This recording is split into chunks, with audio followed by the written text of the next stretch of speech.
ناظرین، حضرت آدم علیہ نبینا علیہ السلام نے اپنی عمر کے 40 سال کس نبی کو دیے تھے؟ جب ملک الموت حضرت آدم علیہ السلام کی روح قبض کرنے آیا تو کیا ماجرا پیش آیا تھا؟ حضرت آدم علیہ السلام کی عمر مبارک کتنی تھی؟ اللہ رب العزت نے حضرت آدم علیہ السلام کو کیسے تخلیق فرمایا؟ یہی ہماری آج کی ویڈیو کا عنوان ہوگا، اور آج ہم آپ کو ابو البشر حضرت آدم علیہ نبینا علیہ السلام کی زندگی کا ایمان افروز واقعہ سنائیں گے۔ ناظرین، حضرت آدم علیہ السلام دنیا میں تشریف لانے والے پہلے انسان اور پہلے پیغمبر تھے۔ آپ کو ابو البشر یعنی انسانوں کا باپ اور صفی اللہ یعنی خدا کا برگزیدہ کہا جاتا ہے۔ یہودیت، عیسائیت اور اسلام کے مطابق پوری کائنات کے اول انسان تھے۔ دیگر ادیان بھی یہی نظریہ رکھتے ہیں۔ تخلیق کے بعد اللہ سبحانہ و تعالی نے حضرت آدم علیہ السلام کو خلیفۃ اللہ فی الارض یعنی زمین پر اللہ رب العزت کا خلیفہ قرار دیا اور فرشتوں کو حکم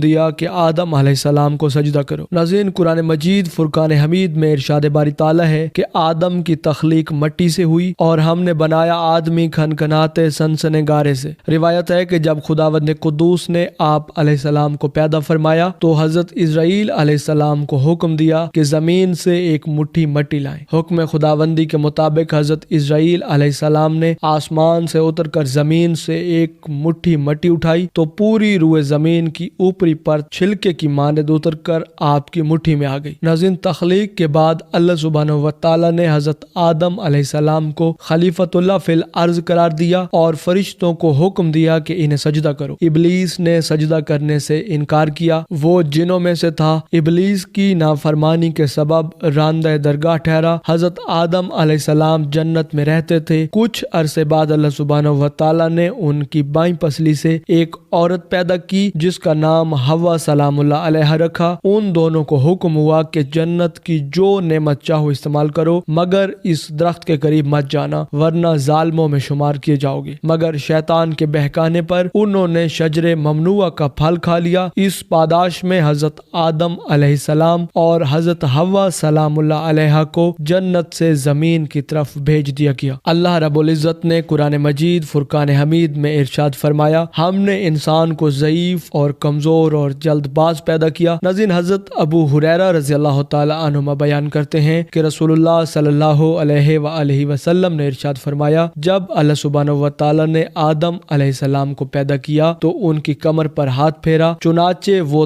تمام جانیں نکل پڑیں جو اللہ سبحانہ و تعالی نے آدم علیہ السلام کی ذریت میں سے قیامت تک پیدا کرنی تھی۔ ہر انسان کی دونوں آنکھوں کے بیچ میں نور کی لاٹ بنا دی، پھر انہیں حضرت آدم علیہ السلام کے سامنے پیش کیا۔ انہوں نے پوچھا، یہ کون لوگ ہیں؟ اللہ سبحانہ و تعالی نے فرمایا، تمہاری ذریت۔ اچانک ان کی نظر ایک آدمی پر پڑی اور ان کی آنکھوں کے بیچ روشنی انہیں بہت پسند آئی۔ انہوں نے پوچھا، یہ کون ہے؟ فرمایا، یہ داؤد علیہ السلام ہے۔ انہوں نے پوچھا، اے پروردگار عالم، ان کی عمر کتنی مقرر کی ہے؟ فرمایا، 60 برس۔ عرض کیا، اے رب کریم، میری عمر میں سے اس کی 40 سال بڑھا دیجیے۔ ناظرین، رسول اللہ صلی اللہ علیہ وآلہ وسلم نے ارشاد فرمایا، جب حضرت آدم علیہ السلام کی عمر 40 سال نکال کر پوری ہو گئی تو ان کے پاس موت کا فرشتہ آیا۔ حضرت آدم علیہ السلام نے پوچھا، کیا میری عمر 40 سال ابھی باقی نہیں؟ فرشتے نے پوچھا کہ کیا آپ نے یہ 40 سال اپنے بیٹے داؤد کو نہیں دیے؟ حضرت آدم علیہ السلام نے انکار کر دیا۔ اسی طرح ان کی ذریت بھی انکار کرتی رہی۔ آدم علیہ السلام بھول گئے اور انہوں نے شجر کا پھل کھایا، اسی طرح ان کی ذریت بھی بھولتی رہی۔ حضرت آدم علیہ السلام نے غلطی کی اور ان کی ذریت بھی غلطیاں کرتی آ رہی ہے۔ ناظرین، عام طور پر تاریخی کتابوں میں حضرت آدم علیہ السلام کی عمر مبارک 960 برس بیان کی گئی ہے اور کہا جاتا ہے کہ آپ کی عمر 1000 برس تھی اور وہ 40 سال جو آپ نے اپنے بیٹے حضرت داؤد علیہ نبینا علیہ السلام کو دیے تھے وہ نکال کر آپ کی عمر 960 سال بنتی ہے۔ ناظرین، حضرت آدم علیہ السلام کی پیدائش کے حوالے سے صحیح مسلم کی روایت ہے کہ اللہ سبحانہ و تعالی نے پتلے کو کچھ عرصے کے لیے ویسے ہی چھوڑ دیا۔ جب ابلیس نے اسے دیکھا تو اس کے گرد چکر لگانے لگا اور اس کو بغور دیکھتا رہا۔ اس نے دیکھا کہ پتلا اندر سے خالی ہے تو وہ سمجھ گیا کہ آدم اپنے اوپر قابو نہ رکھ سکیں گے۔ پھر اللہ سبحانہ و تعالی نے جمعے کے دن عصر کے بعد اس پتلے کو زندہ انسان بن جانے کا حکم دیا۔ حکم سنتے ہی وہ پتلا زندہ انسان بن گیا۔ جب اللہ سبحانہ و تعالی نے حضرت آدم علیہ السلام کو پیدا کیا اور ان کے جسم میں روح پھونکی تو انہیں چھینک آئی۔ انہوں نے اللہ کے حکم سے الحمدللہ کہا۔ اللہ سبحانہ و تعالیٰ نے فرمایا تم پر اللہ رحم کرے۔ پھر اللہ سبحانہ و تعالیٰ نے ان سے فرمایا جاؤ ان فرشتوں کو سلام کرو اور جو کچھ وہ کہیں وہی تمہارا اور تمہاری ذریت کا سلام ہوگا۔ حضرت آدم علیہ السلام ان کے پاس گئے اور ان سے کہا السلام علیکم۔ فرشتوں نے جواب دیا وعلیکم السلام ورحمۃ اللہ وبرکاتہ۔ ناظرین، یہ روایت بخاری شریف میں موجود ہے۔ جب اللہ سبحانہ و تعالیٰ نے حضرت آدم علیہ السلام کو پیدا فرمایا تو تمام فرشتے اللہ کے حکم کے مطابق حضرت آدم علیہ السلام کے سامنے سجدے میں گر پڑے، مگر ابلیس نے تکبر کیا اور سجدہ کرنے سے صاف انکار کر دیا اور کہنے لگا میں اس سے بہتر ہوں،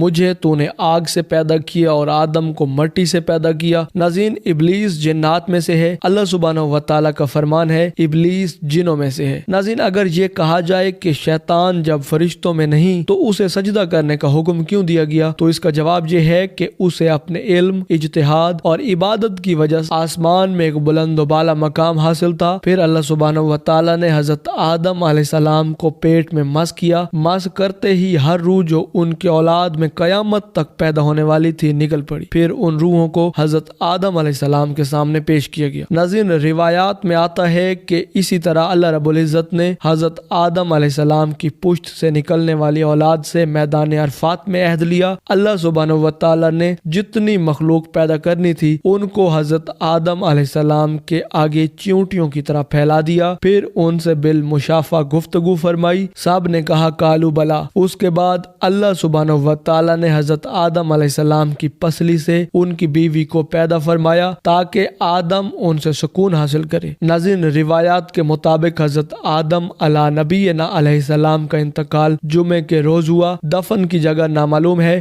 مگر بعض مورخین لکھتے ہیں کہ حضرت آدم علیہ نبینا علیہ السلام کا مزار پر انوار یروشلم فلسطین میں واقع ہے، اور بعض روایات کے مطابق آپ کا مزار پر انوار ایشیائی ملک سری لنکا میں موجود ہے۔ حضرت آدم علیہ نبینا علیہ السلام کے انتقال کے بعد حضرت حوا سلام اللہ علیہ کا انتقال ہوا۔ حضرت آدم علیہ السلام کا قد 60 ہاتھ تھا۔ ناظرین، حضرت عیسیٰ علیہ نبینا علیہ السلام بنی اسرائیل میں مبعوث ہونے والے آخری نبی تھے۔ آپ نے اپنی قوم کو خاتم الانبیاء جناب محمد الرسول اللہ صلی اللہ علیہ وآلہ وسلم کی آمد کی خوشخبری دی۔ قرآن مجید فرقان حمید میں ارشاد باری تعالیٰ ہے، اور جب عیسیٰ ابن مریم نے کہا اے بنی اسرائیل، میں تمہارے پاس اللہ کا بھیجا ہوا آیا ہوں اور ایک پیغمبر جو میرے بعد آئیں گے جن کا نام احمد ہوگا بشارت سناتا ہوں۔ حضرت عیسیٰ علیہ السلام کے بعد تقریباً 600 سال تک کوئی نبی نہیں آیا۔ پھر اللہ رب العزت نے ہمارے آقا سرکار دو عالم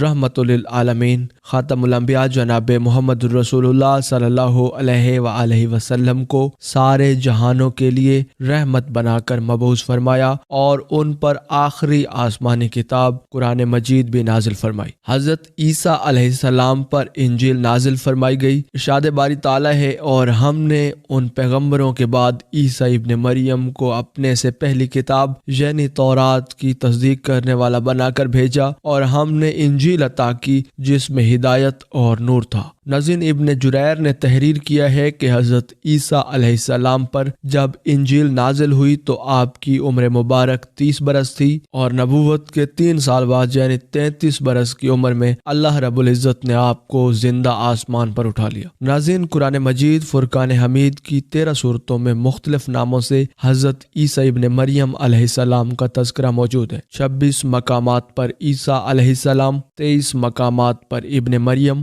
11 جگہوں پر مسیح اور 1 مقام پر عبداللہ کہا گیا ہے۔ قرآن کریم کی 19ویں سورہ سورہ مریم حضرت عیسیٰ ابن مریم علیہ السلام کی والدہ محترمہ کے نام پر ہے، جس میں حضرت مریم بنت عمران سلام اللہ علیہ اور حضرت عیسیٰ ابن مریم علیہ السلام کا قصہ تفصیل کے ساتھ موجود ہے۔ اس کے علاوہ قرآن کریم کی 3ری سورت سورہ آل عمران حضرت مریم سلام اللہ علیہ کے والد ماجد کے نام سے منسوب ہے، جس میں حضرت مریم سلام اللہ علیہ کی پیدائش کا واقعہ بھی بیان کیا گیا ہے۔ قرآن کریم کی 5ویں سورہ سورہ مائدہ میں اس کھانے کا ذکر ہے جس کی فرمائش حضرت عیسیٰ علیہ السلام کے حواریوں نے کی تھی۔ تب حضرت عیسیٰ علیہ السلام نے بارگاہ خداوندی میں دعا کی، آسمان سے مائدہ یعنی کھانے کا خوان نازل ہوا۔ ناظرین، سورہ مریم کی آیات 16 سے 35 کے درمیان حضرت عیسیٰ علیہ السلام کی پیدائش کا ذکر فرمایا گیا ہے۔ حضرت مریم بنت عمران سلام اللہ علیہ بیت المقدس سے متصل حجرے میں قیام پذیر تھیں۔ ایک دن وہ مسجد کے مشرقی کونے میں عبادت یا کسی اور مقصد سے تشریف لے گئیں اور پردہ کر لیا۔ امام قرطبی علیہ رحمہ فرماتے ہیں کہ وہ حسب عادت یکسوئی کے ساتھ عبادت الہی میں مشغول ہونے کے لیے حجرے کے مشرقی جانب کسی گوشے میں تشریف لے گئیں۔ ناظرین، حضرت ابن عباس رضی اللہ تعالی عنہما سے منقول ہے کہ نصارہ نے جو مشرق کی جانب اپنا قبلہ بنایا اور اس کی جانب بڑی تعظیم کرتے ہیں، اس کی یہی وجہ ہے کہ حضرت مریم سلام اللہ علیہا اس گوشے میں تنہا تھیں کہ اچانک حضرت جبرائیل امین علیہ السلام انسانی شکل میں تشریف لائے۔ حضرت مریم سلام اللہ علیہا نے ایک اجنبی شخص کو یوں اپنے قریب دیکھا تو گھبرا گئیں اور کہنے لگیں، میں تجھ سے رحمان کی پناہ مانگتی ہوں، اگر تو اللہ سے ڈرتا ہے تو یہاں سے چلا جا۔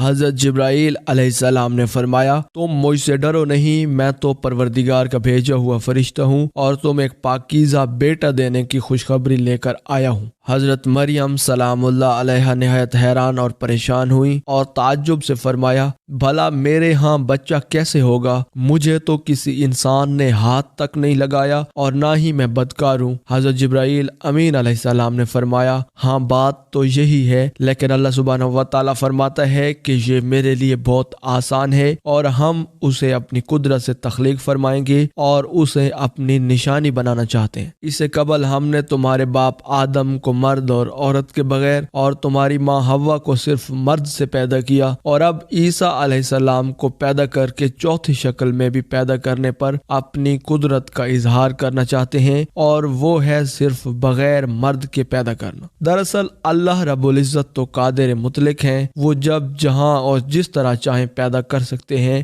وہ بے جان چیز سے جاندار کو پیدا کر سکتے ہیں اور جاندار چیز سے بے جان کو پیدا کر سکتے ہیں۔ ناظرین، بیٹے کی بشارت کے بعد حضرت جبرائیل علیہ السلام نے حضرت مریم سلام اللہ علیہ پر پھونک ماری اور وہاں سے چلے گئے۔ کچھ دنوں کے بعد حضرت مریم سلام اللہ علیہ کو بچے کی پیدائش کے آثار محسوس ہونے لگے۔ جیسے جیسے پیدائش کے دن قریب آتے جا رہے تھے، آپ کی پریشانی میں اضافہ ہوتا جا رہا تھا۔ جب پیدائش کا وقت قریب آیا تو آپ لوگوں سے خوف کھا کر بیت المقدس سے تقریباً 9 میل دور جنگل کی جانب ایک پہاڑی کوہ سرا کی جانب چلی گئی۔ ناظرین، یہ وہی جگہ ہے جو بعد میں بیت اللحم کہلائی۔ جب حضرت مریم سلام اللہ علیہ کو درد ذہ شروع ہوا تو آپ ایک کھجور کے درخت سے ٹیک لگا کر بیٹھ گئیں۔ تکلیف کی شدت اور دنیا والوں کے خوف نے آپ کو آبدیدہ کر دیا۔ کہنے لگی، کاش میں اس سے پہلے مر گئی ہوتی اور لوگوں کی یاد سے بھی بھولی بسری ہو جاتی۔ علماء فرماتے ہیں کہ انہوں نے موت کی آرزو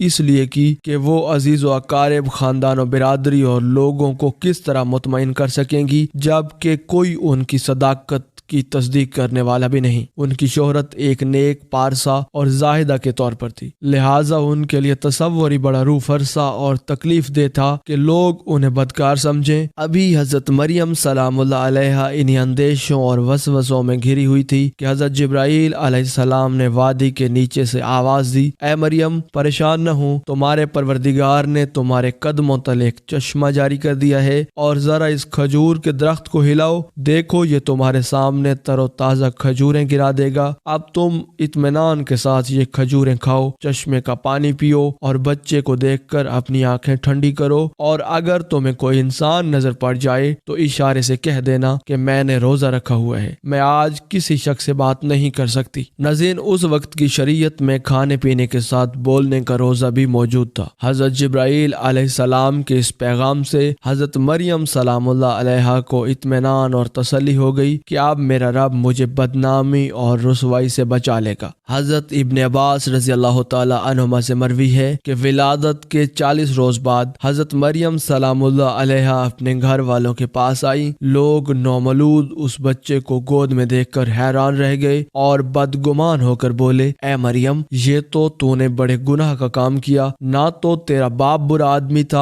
اور نہ تیری ماں بدکار تھی۔ حضرت مریم سلام اللہ علیہا نے حضرت جبرائیل امین علیہ السلام کی ہدایت کے مطابق بچے کی طرف اشارہ کر دیا۔ روایت میں ہے کہ جب خاندان نے حضرت مریم سلام اللہ علیہا کو ملامت کرنا شروع کیا تو اس وقت حضرت عیسیٰ علیہ السلام دودھ پی رہے تھے۔ جب انہوں نے لوگوں کی ملامت بھری باتیں سنی تو دودھ پینا چھوڑ دیا اور اپنی بائیں کروٹ پر سہارا لے کر ان کی طرف متوجہ ہوئے اور انگشت شہادت سے اشارہ کرتے ہوئے فرمایا، میں اللہ کا بندہ ہوں، اور پھر اللہ کی طرف سے نبوت اور کتاب ملنے کی خبر دی۔ اس کے بعد فرمایا، اللہ نے مجھے نماز اور زکوٰۃ کا پابند بنایا اور جب تک میں زندہ ہوں مجھے اپنی والدہ کا حق ادا کرنے والا بنایا اور مجھ کو سرکش اور بدبخت نہیں بنایا، اور اللہ کی سلامتی ہے مجھ پر جب میں پیدا ہوا، جب میں مروں گا اور جب دوبارہ زندہ کر کے اٹھایا جاؤں گا۔ لوگوں نے اس نامولود بچے کے منہ سے یہ الفاظ سنے تو حیرت زدہ رہ گئے اور انہیں یقین ہو گیا کہ بی بی مریم سلام اللہ علیہا پاک دامن ہے اور یہ بچہ اللہ کا برگزیدہ بندہ ہے۔ ناظرین، اس واقعے کے بعد خاندان اور بنی اسرائیل کے سمجھدار لوگ دونوں کی بڑی عزت کرنے لگے اور انہیں خیر و برکت کا باعث سمجھنے لگے۔ یوں اللہ رب العزت اپنے ارادے اور قدرت کاملہ سے بغیر باپ کے اپنے پیغمبر حضرت عیسیٰ علیہ السلام کی پیدائش فرمائی۔ ناظرین، جودیا کے پہاڑوں میں واقع بیت اللحم فلسطین کا ایک بہت بڑا گاؤں ہے جو سطح سمندر سے تقریباً 800 میٹر کی بلندی پر واقع ہے۔ بیت اللحم کے جنوب میں چند میل کی مسافت پر کوہ سرا کے دامن میں وہ تاریخی مقام ہے جو حضرت عیسیٰ علیہ السلام کی جائے پیدائش ہے۔ اس غار سے متصل کونے میں ایک پتھر نصب ہے جس میں ایک گول سوراخ ہے۔ بتایا جاتا ہے کہ اس جگہ کھجور کا وہ درخت تھا جس کے متعلق قرآن مجید فرقان حمید میں ذکر ہے کہ اے مریم، اسے ہلاؤ تو کھجوریں گریں گی۔ ناظرین، اسی امید کے ساتھ اجازت دیجیے کہ آپ کو ہماری ویڈیو پسند آئی ہوگی۔ ملتے ہیں بہت جلد ایک نئی دلچسپ اور علم سے بھرپور ویڈیو میں، تب تک کے لیے اللہ نگہبان۔